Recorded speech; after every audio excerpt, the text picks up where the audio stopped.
Hello everyone, Gustavo Mendes here, and today we're going to be talking about a dry clean update. So what we did with dry clean is we added an option for you to define the size of the dust, of the pixel area where you're doing the cleanup as well. So let's look at this shot here, for example. So I'm going to first do a play, and we can see that we have quite a few issues. I mean, if we play this back, half speed, for example. I'm going to change this here to 12. I'm going to turn it on. So you can see I'm using variable speed playback. And yeah, there are several large issues. So let's apply dry clean here real quick. So if I go to score, dry clean, and I'm going to apply this as an effects layer. So right off the bat, I'm going to change here some settings, so I don't need this. I want the analysis to be a little bit stronger. Same with the aggressiveness. And temporal safety, I'm gonna get a little bit higher. And if I see the result now, you're gonna notice that we of course cleaned up the shot, but we are seeing several things here that have been cleaned up that we're not supposed to.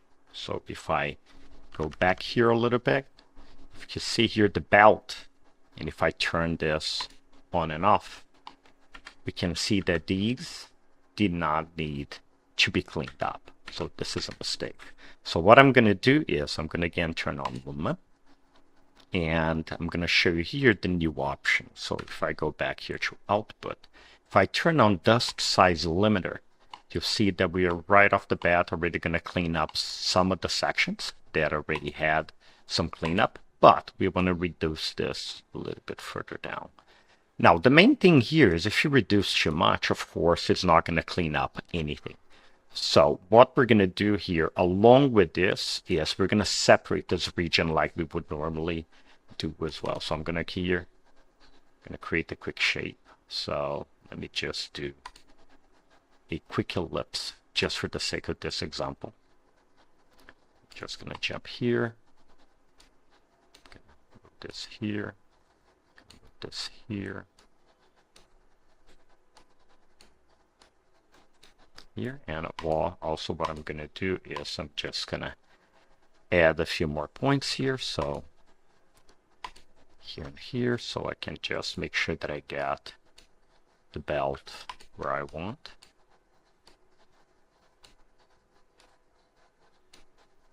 And let's say that this is what I wanted to clean up. I'm going to change my outer soften a little bit.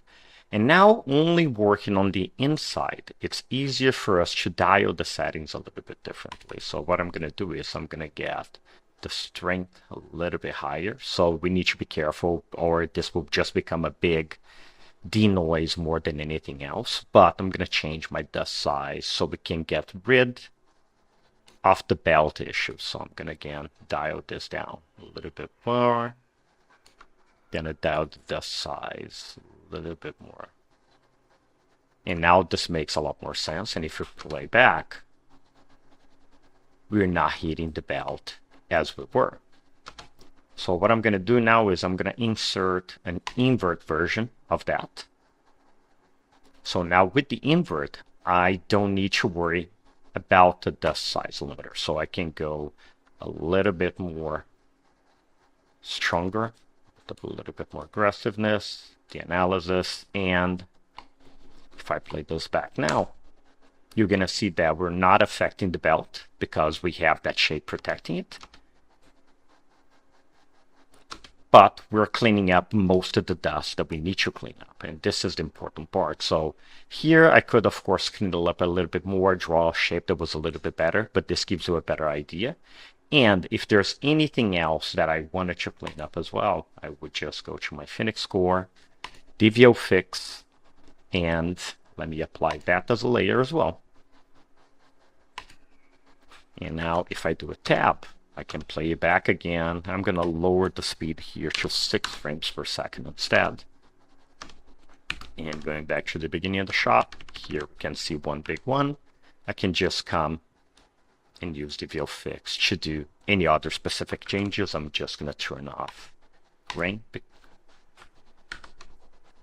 And again, I can just flip back and just watch it a few times, make sure that everything is good. And I can also use my numpad 0 shortcut to go to each one of the 4 quadrants as well. So it's very easy to use the tools in combination with shapes and any other tools that you would like to, but you can now control the dust size limiter very easily in case of a shot that you need to control exactly specular and certain high-speed specular details that you have that don't need to be cleaned up. Thanks for watching, and if you have any questions, please go to filmworks.com.